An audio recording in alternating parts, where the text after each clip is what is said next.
Welcome to the Asbestos Knowledge Empire. What does asbestos management mean to you? I used to really struggle with the asbestos management at my site, but now it's a breeze. It used to be really expensive. I was paying loads, but now I've got my asbestos power team in place. It's so much easier. Asbestos can be a pain in the arse if not handled right. We had to stop the job because asbestos was discovered. Now we don't have that problem. Asbestos management is easier than you think. Asbestos management. Be proactive, not reactive. Think about asbestos first, not last. And now your hosts, best-selling authors and asbestos experts, Ian Stone and Neil Munro. Hi, welcome to Asbestos Knowledge Empire. My name's Neil Munro. So today we've got an interview with Mavis and Paul, who are representing ActionMeso. Now, ActionMeso is bringing together the mesothelioma community with one voice.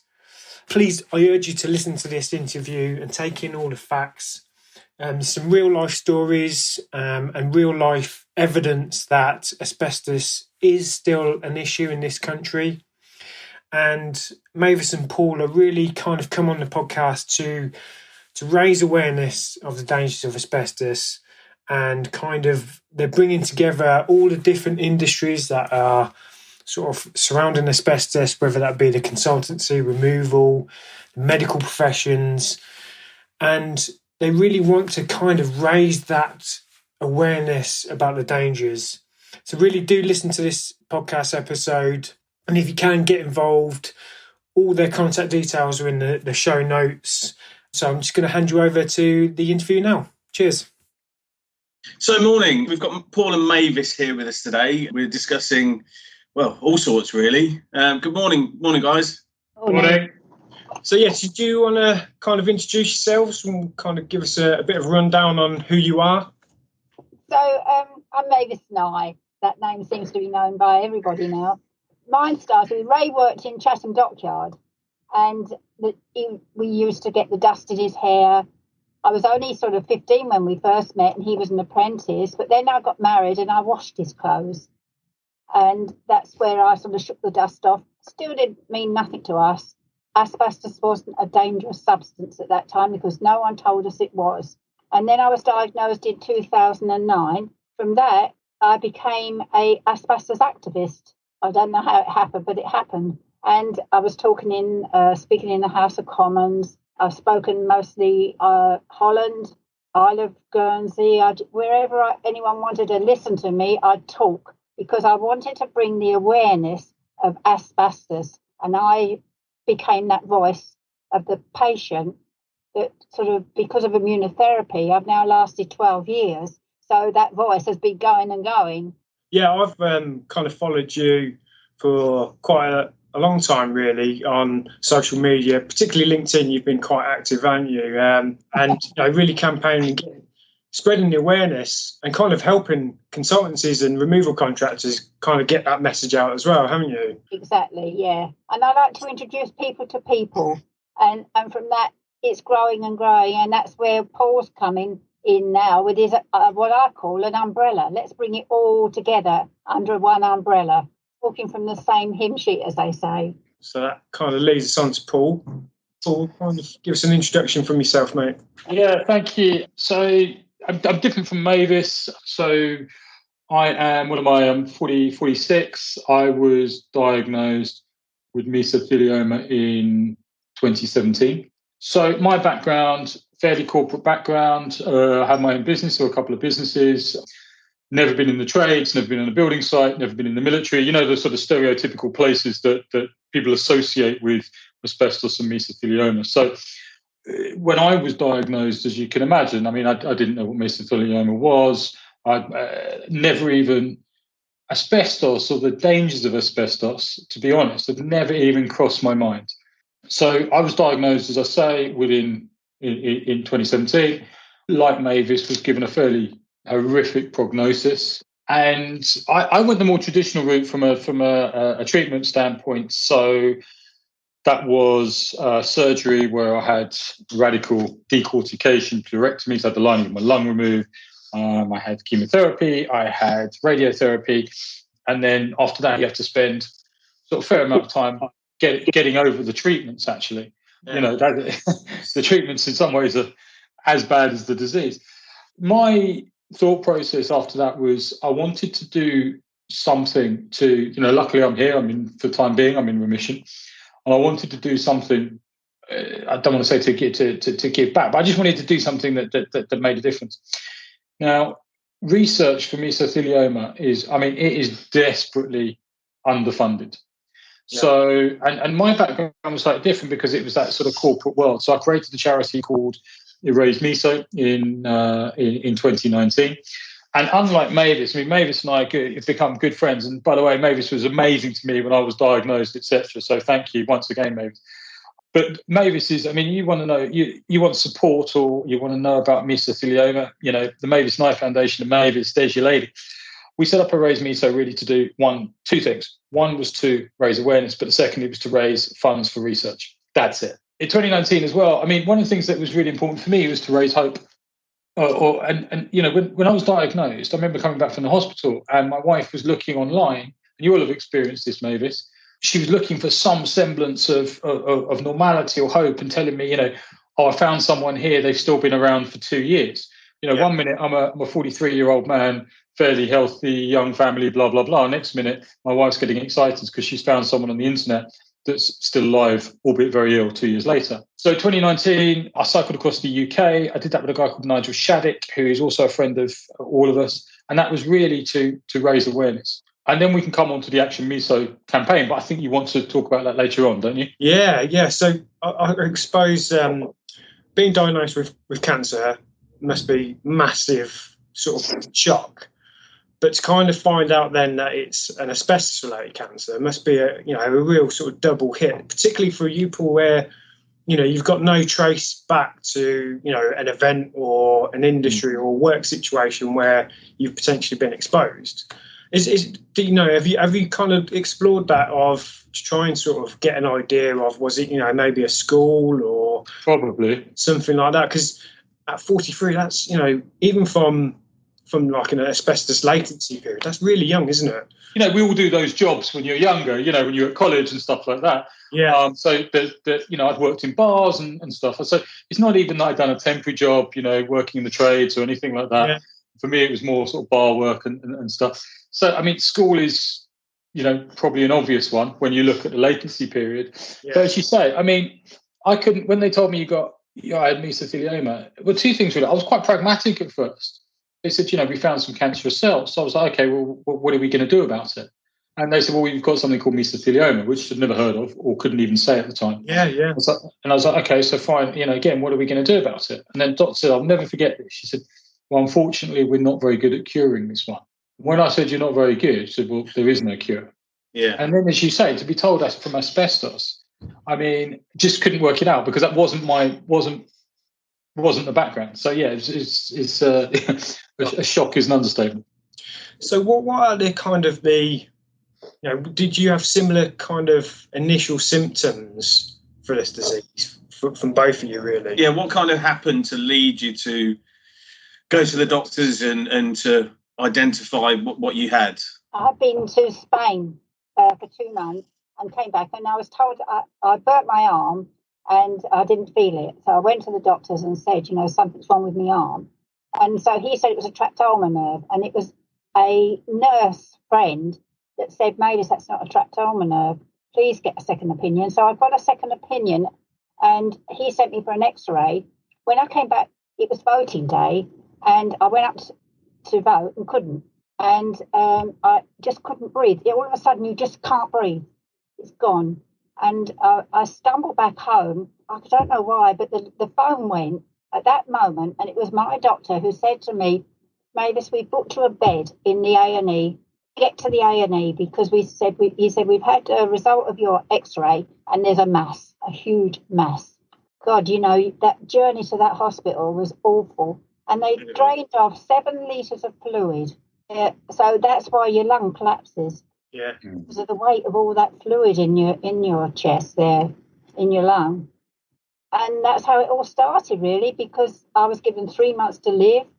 Then I had the pleurodesis, I had the biopsy done, and you get a porthole because have a porthole where they go in and do it all from the porthole. And that was how it all started. And like you said, that came from not necessarily you having an occupation with asbestos. I'm a secondary, yeah. Secondary. I mean, I've been in contact with asbestos after that because Ray carried on and worked at a place in Who, and with asbestos they made all the flower pots and all the flower trunks that you see in London flats and that, all the hanging over, so they have a hanging basket. But that wasn't very long.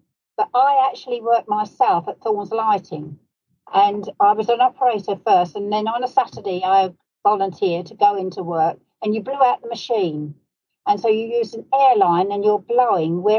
And so there must have been asbestos around the burners. Right, yeah. So I've blown that over myself. I've blown it over the other people there.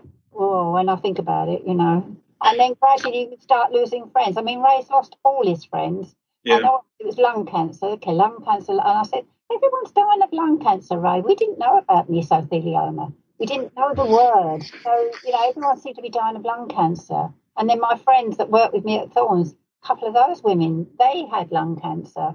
It's all there. The clues are there, but no one ties it all together. And do you know what? I still find that now today, that to talk about it, and when we're trying to educate people about the risks of asbestos, the kind of, for some people it clicks, but a lot of people it still doesn't. And I was manager of ATAC for 3 years, and through that I was part of the Asbestos in Schools campaign, and I met quite a few people who had either lost loved ones or did lose loved ones through it. And again, essentially, like both of you've been exposed through no kind of work with it.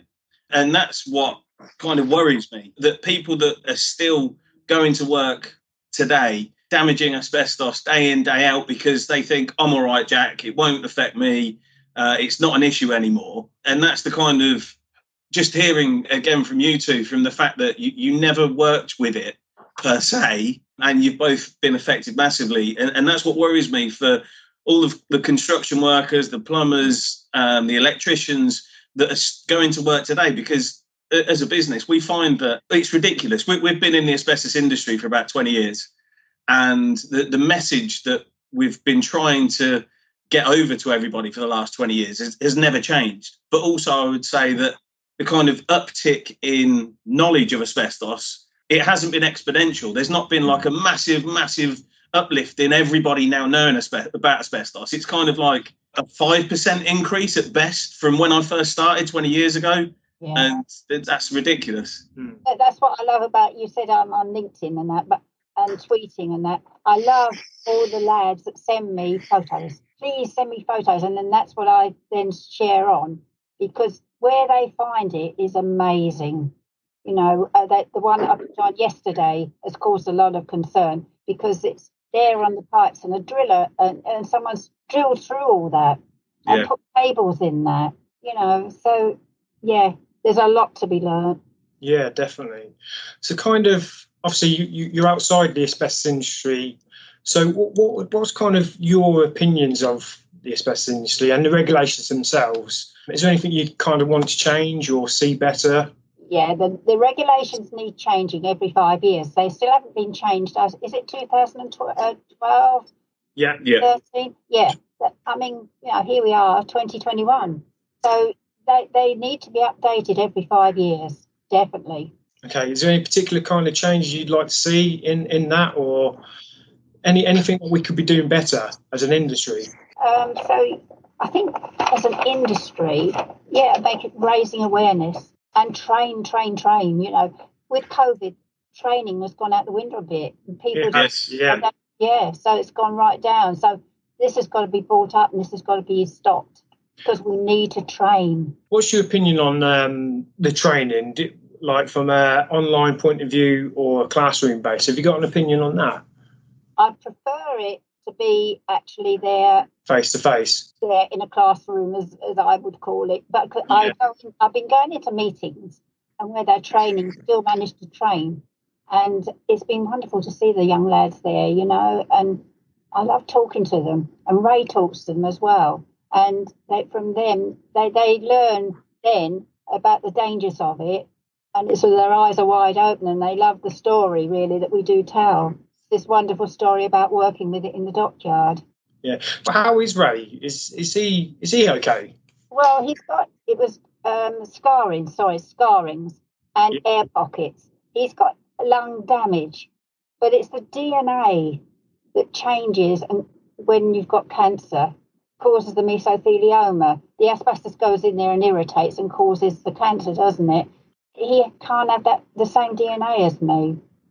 You know, they have gone in and they've published my DNA. The Royal Mail published it. I do anything I do just to pay back, you know, because they gave me such, you know, this extra time.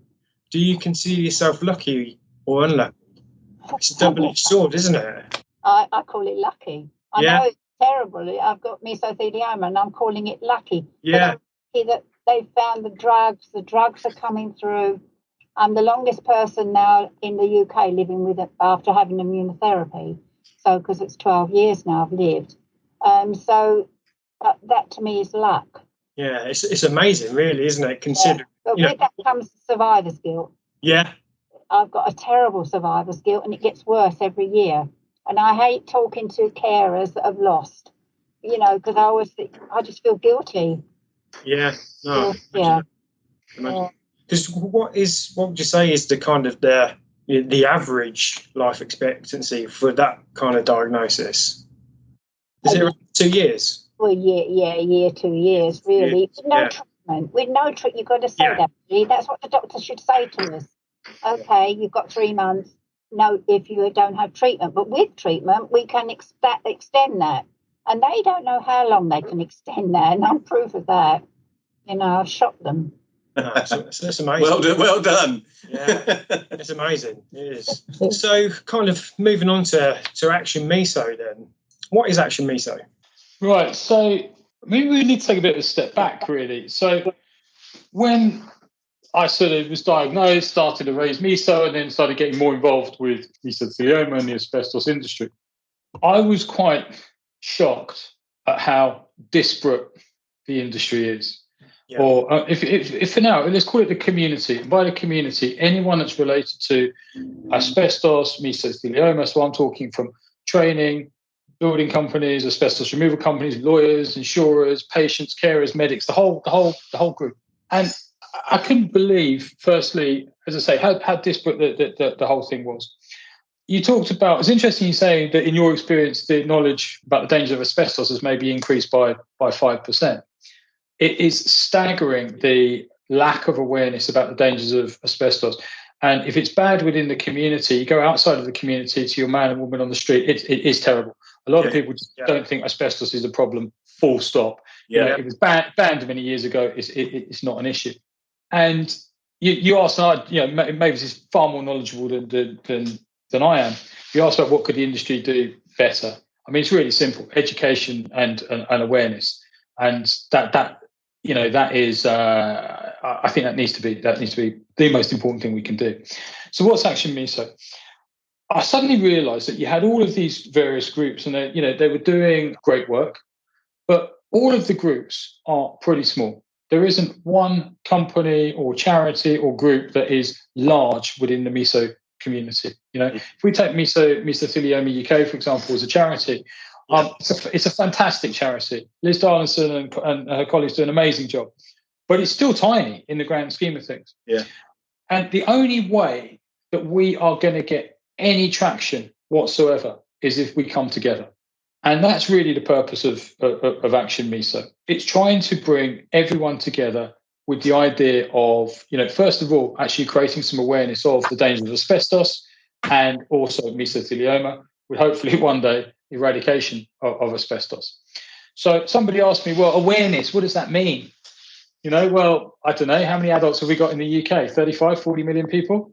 So that's the goal. And it sounds big. It is. It's absolutely enormous.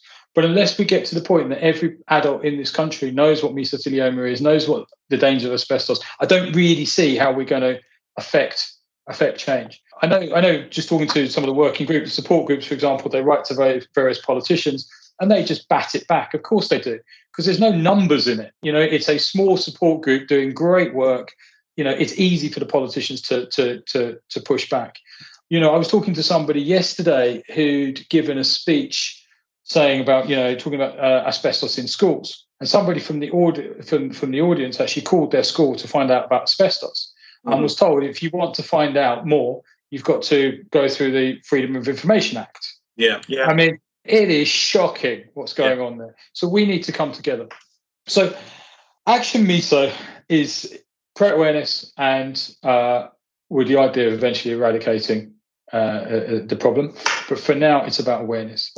What is the goal? First goal is really we've got to get the message out there to the adult population of the UK. It's a massive job. We need to go outside of the Miso community in order to be able to educate people. But the first thing we need to do is actually to bring people together within the community. And the idea is that we're trying to get people to, or organizations, associations, companies, groups, to really put their own agendas aside just to come together in order to get that awareness. So, I mean, what have we done in the last, we've been going for about a year, Mavis, is that about right? We started talking. And I mean, initially, this was just an idea around ActionMeso Day. And let's try and do something really different and really go have a massive day, big event, got loads of press, etc. Obviously, COVID happened, so we couldn't do that. But funny enough, one of the positives of that is actually rather than it be about a day, it's become an ongoing campaign. So I'm really pleased to say, I mean, we've got lots of the charities involved, from the Mavis Nye Foundation, Miso UK, Erase Miso, Glynis Gale Foundation. There's various charities. We've got, I would say, the majority of the asbestos victim support groups have come on board. I think we've got 19 at the moment, which is absolutely fantastic. Goals for this year, as I said, unless we get the community on board, then this is a dead duck, right? Because if we can't all come together, then we have no chance of really gaining traction with the man and woman on the street. So our goals for this year are to bring the law firms together, to bring the asbestos removal companies together, and also the medical community that is involved with mesothelioma and asbestos-related diseases. I would hope that we're pushing on an open door, but let me tell you, it's not necessarily been the case. Right. And I mean that's a really sad thing. So what I would love, I mean, if we can all come together. We're not trying to take anything away from anyone. We're just trying to come together to create that awareness. We're not asking for money. All we're asking for at the moment is for support. Join, support us, and that's it. And that's our goal for this year. That's a great goal. No, that really does surprise me that you've come up against resistance in that, because from our point of view, this is what we're here for. This is the sole purpose.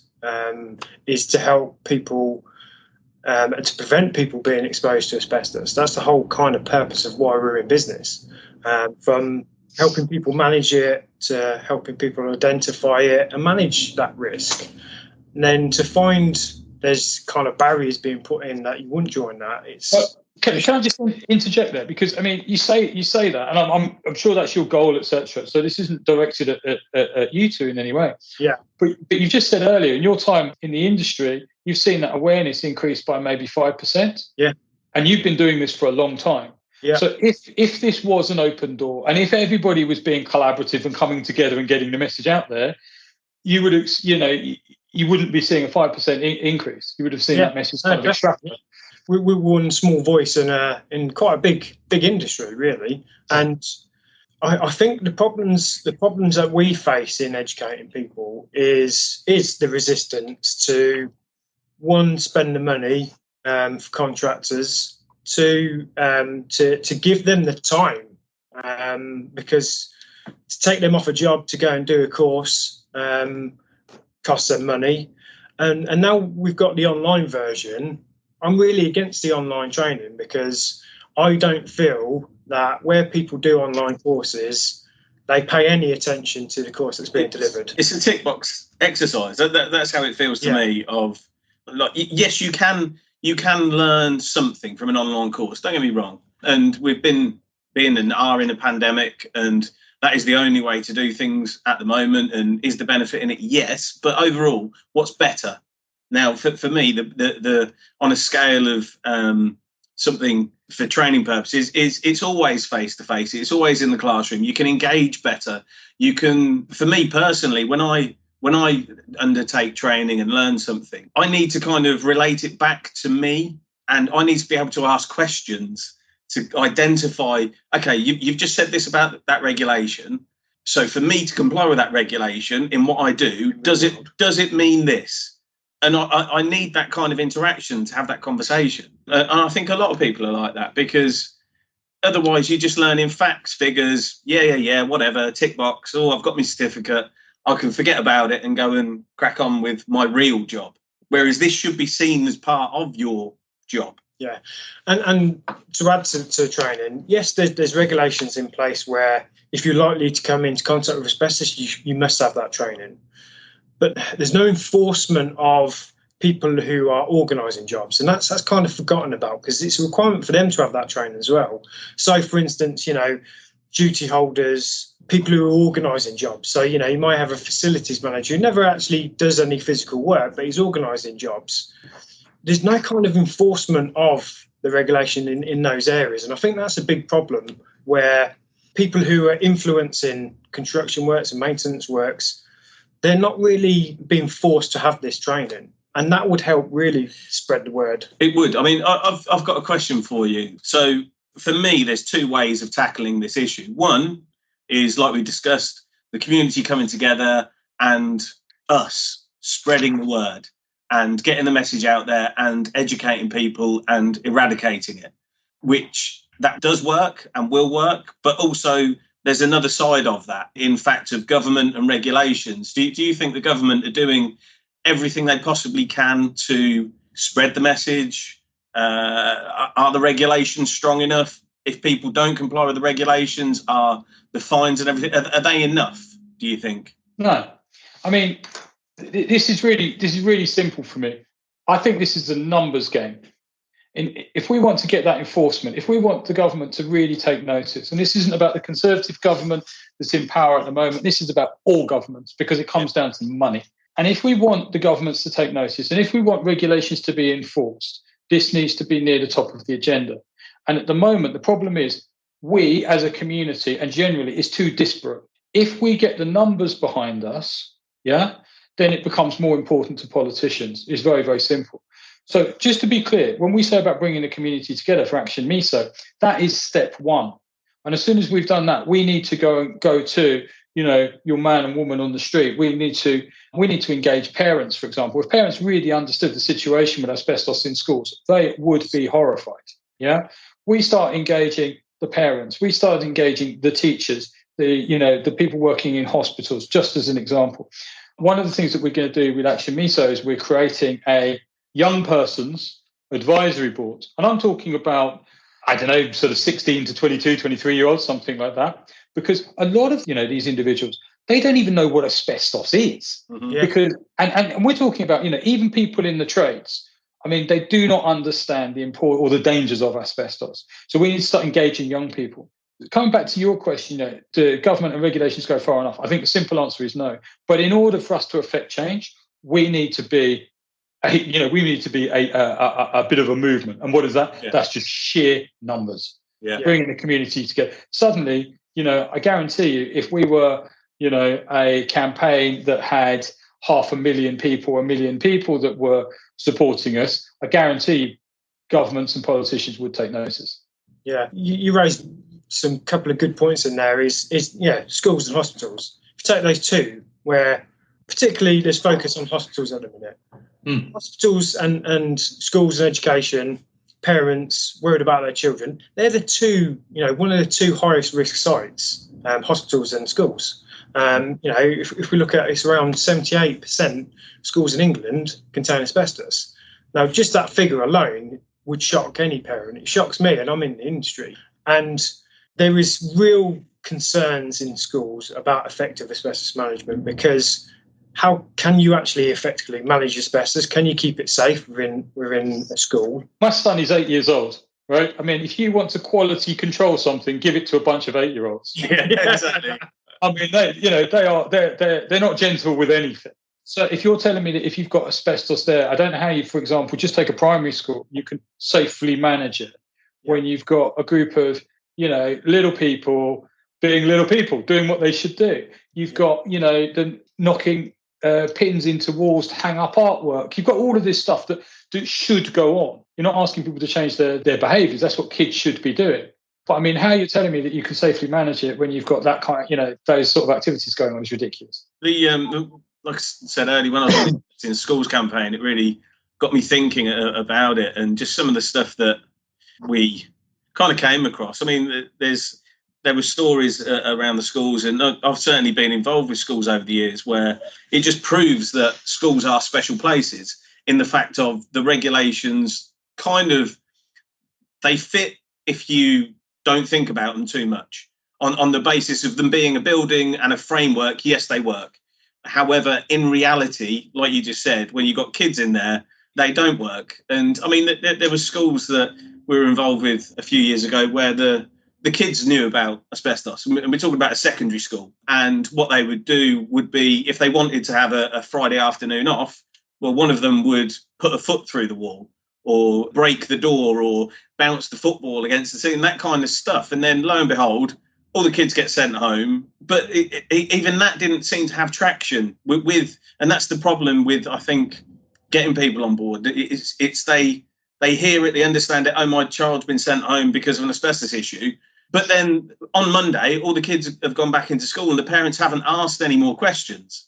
They've not kind of said, well, hold on a minute, is this safe? What's the deal here? And I find that because they go through school and they're changing year after year in different classrooms and stuff, I don't know. I think parents, it's a difficult one, isn't it? It's because we've discussed it before. It's like if asbestos was like the other licensed, permissioned industries in the UK, nuclear, explosives, if they go wrong, they kill you instantly. You're dead. And I think that's the problem that we face. And it's kind of like, if you look at the parallel between the asbestos industry and the tobacco industry, that's still going. I mean, we know if you smoke for a long time that you're likely to get lung cancer. And we're now in 2021. I can go and buy cancer sticks from the shop. And it's kind of, as people, we understand this knowledge and this kind of thing, I shouldn't do that. And it's the same with asbestos. Yeah. And I don't know how we break this kind of thing I'll be all right. Yeah, I'll be all right, Jack. Exactly. It's that kind of, we need to break it so it is hard hitting. I mean, look at COVID. Yeah, I'm not sure I fully agree with that analysis, though. I mean, the fact that it's not visible and not immediate, totally agree. That is the problem. Yeah. I mean, if people being, you put your foot through the wall, to use your example, and the wall fell on top of you, that's immediate. They deal with it.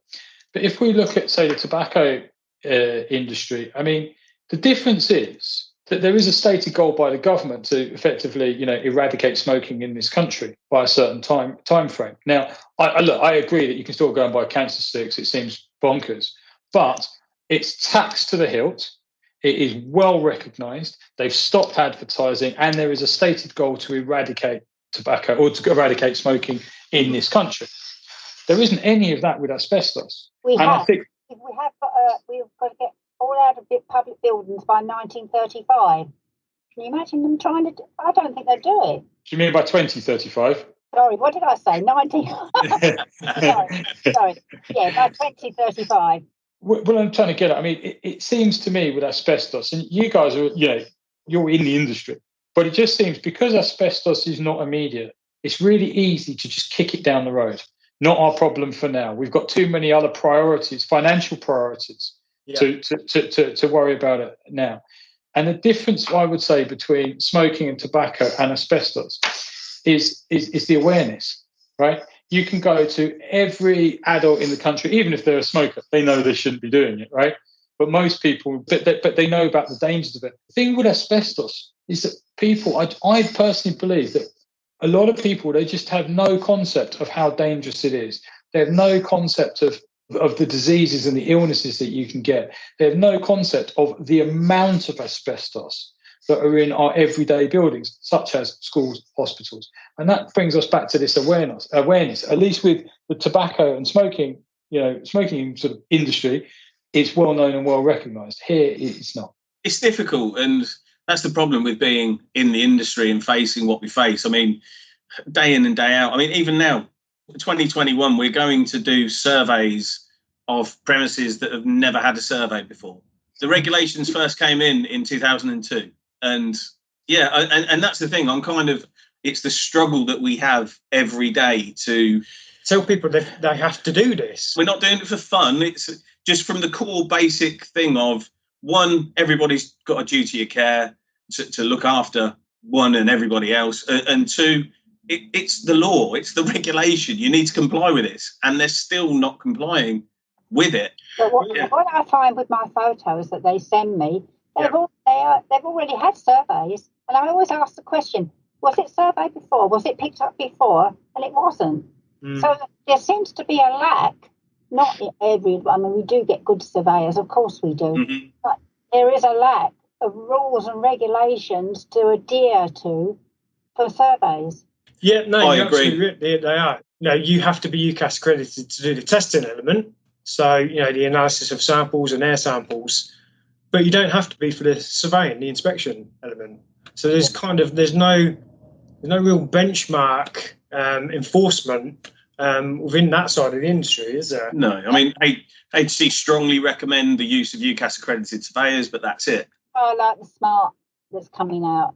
They're going to survey every building, aren't they? And they're going to put it on an app. And so that when my son, who is a fire alarm engineer, goes to that building, he'll be able to put his phone over it and he'll see all the surveyor's report and where the asbestos is. And he would know where not to drill. And that needs to be on every building. And I back that wholeheartedly. Yeah, definitely. Yeah, just going off the point you made, Paul, it's like we all kind of remember the government campaigns regarding, most recent one off the top of my head is the GDPR. You know, the big fuss that was made around, you've got to make sure you're doing this right, people's personal data. And then if you actually think about when was the last campaign they had about asbestos? The HC ran one asbestos. It was the Hidden Killer campaign, 2009, 2010. They spent £1 million, which, as a roll off the tongue figure, wow, £1 million. However, in reality, when that goes into like the corporate world for advertising, £1 million is sod all. It's literally next to nothing. But also, who was that campaign aimed at? That was aimed at electricians, plumbers, tradespeople. Yes, yeah, not everyday people. No. So once again, I mean, totally, people in the trades, they should know this 100%. So I find it shocking that everybody in the trades is not sort of, you know, front and centre with the dangers of asbestos. But once again, £1 million, you're right, is a drop in the ocean. That's the first thing. Second thing, if we look at, you know, in the grand scheme of things in this country, it's quite a small part of the population. Yeah, I mean, we need everybody. There's my son is at a sports club on Saturday mornings, and all the parents are standing around. I was chatting to one of the mums, and she told me they've just moved from London. They've just bought this big house. She said they're a bit shocked to find it was riddled with asbestos. Okay, fine.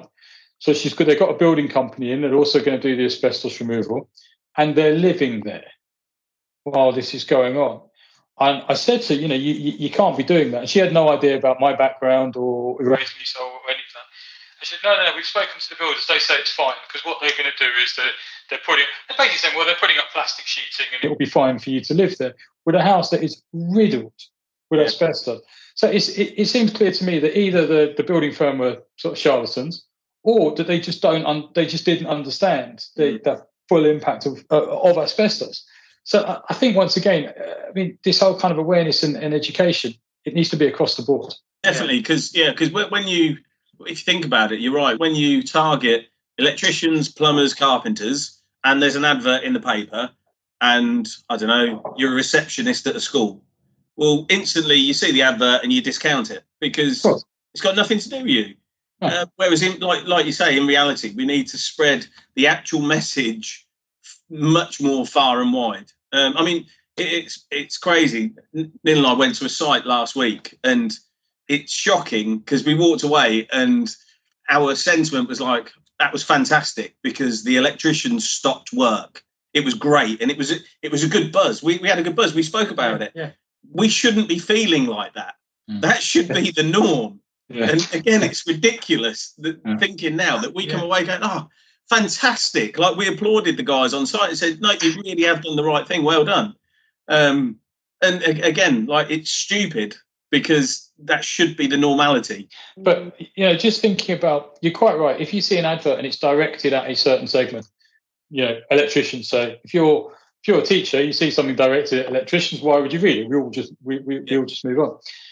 And one of the ideas as well about just getting more numbers, it really is how I think we'll start to get traction. Let's just use schools, for example. Yeah. So my son goes to a school and they've got about 300 pupils. It's a little primary school. So within it, I don't actually know how many staff there are. It doesn't really matter. Call it 20, call it 30, call it 40. It doesn't really matter. You've got 40 staff. If you've got 300 kids in there, that means you've got at least 300 parents, but more likely 400, 500 parents. Yeah. You start getting all of those people engaged. It's not just the teachers, it's people from all walks of life. So I'm pretty sure if you did a survey of those parents, they would have no idea, or just parents in general, they would have no idea about the dangers of asbestos and what they were potentially sending their kids into. So, I mean, if we can bring the community together and then start going outside of that, we get that network effect and we can start to extrapolate those numbers really quickly. And then I'm pretty sure that people will start to take notice. Yeah, I feel sometimes with asbestos, it's kind of a dirty secret. I've got asbestos, don't tell anyone. And it's kind of getting across that barrier. And to be 100% transparent, you have to have everything. And that's the kind of the barrier I think we sort of face is no one wants to talk about it. No one wants to admit they've got asbestos in a building, even though, a large majority of the buildings in this country contain it, because it's not seen as a good thing for that company or organisation. And that's kind of what we face is everyone wants to kind of it up, and make it kind of just go away and don't say anything. It'll be all right sort of mentality. I think it's because it involves money too. Yes. I think it's about time the government did a grant system to help people take asbestos out of their buildings, out of their homes. I'd love to have homes all surveyed, but let's have a government grant to help people.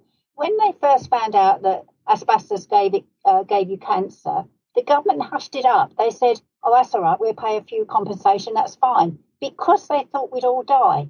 And then we didn't. We're not dying, and we've got younger people now suffering with it. And so you've got to throw some money at it. Yeah, it's like the COVID has brought up the kind of the money situation. Look what we can do when there's a need.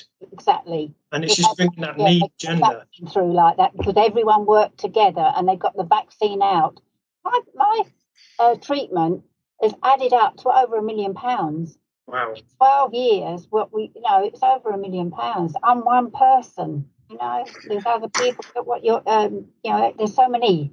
So the awareness has got to be there, and it does take money. Come back to your earlier point, though, we also need to change the dialogue, right? Because, and I still can't maintain it comes back to awareness, because at the moment, let's just say it is a bit of a dirty secret, or we found asbestos. Take the school, a school, we found asbestos. Shh, keep it quiet. Yeah. Now, they've got a number of issues. Number one, it's that, we should keep it quiet because it's the dirty secret. Secondly, do they actually have the funds to do anything about it? That's also the issue. What are we going to do? Are we going to close the school? We don't have the expertise.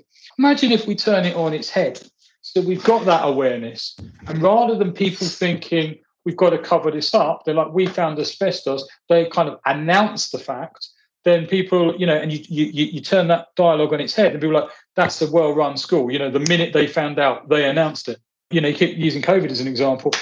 When countries have announced, take South Africa, the South Africa strain, they announced it immediately. Everybody was like, well done, South Africa, for finding it so quickly and announcing it so quickly so we can try and do something about it. But that's because we're all in it together, right? Yeah, yeah.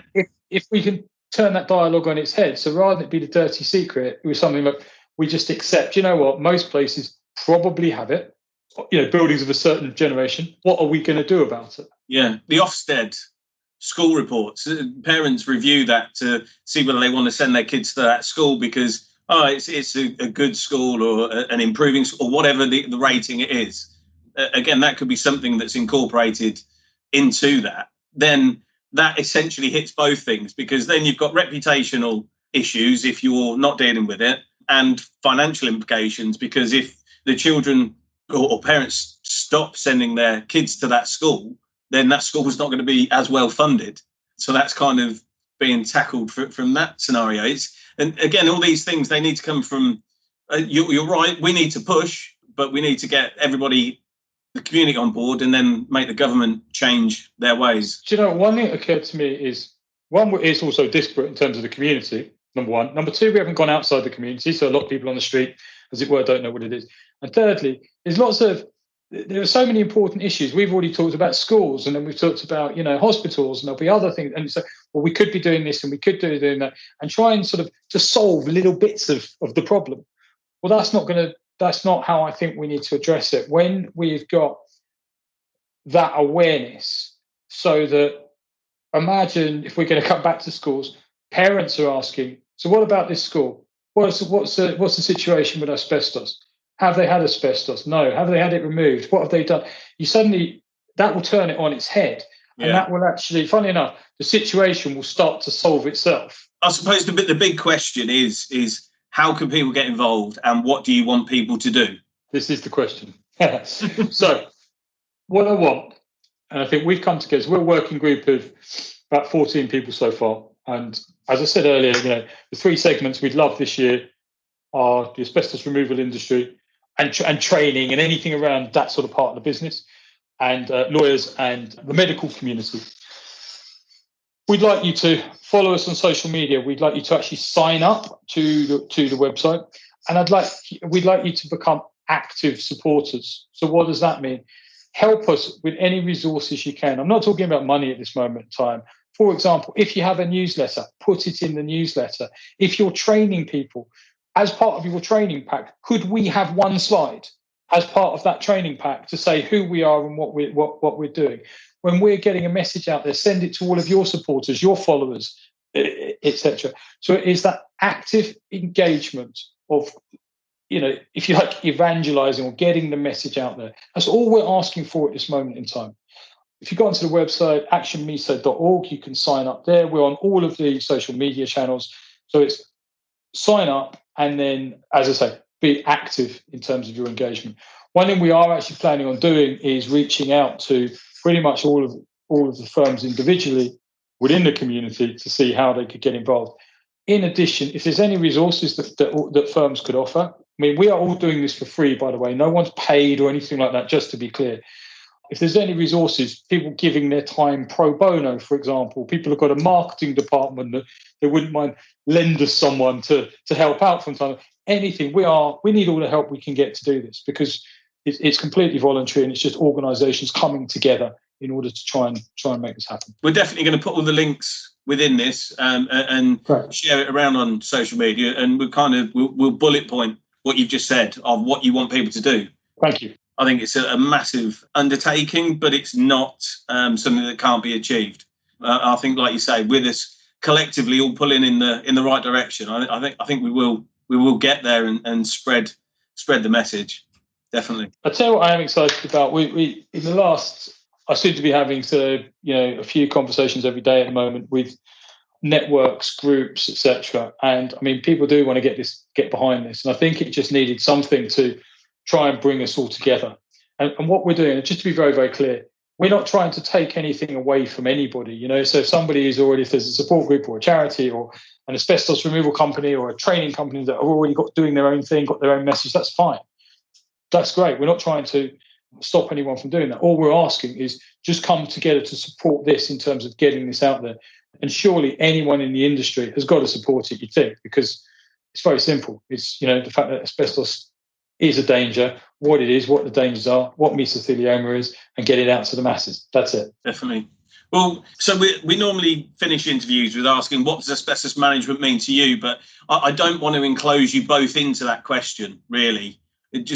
My last sort of question to each of you would be, is there anything that you want to say just that you really want to say that hasn't been said, or that you want to kind of re-go over and just get that point across of what people need to do, should be doing, shouldn't do, whatever? No, I'll start with you first, please, Mavis.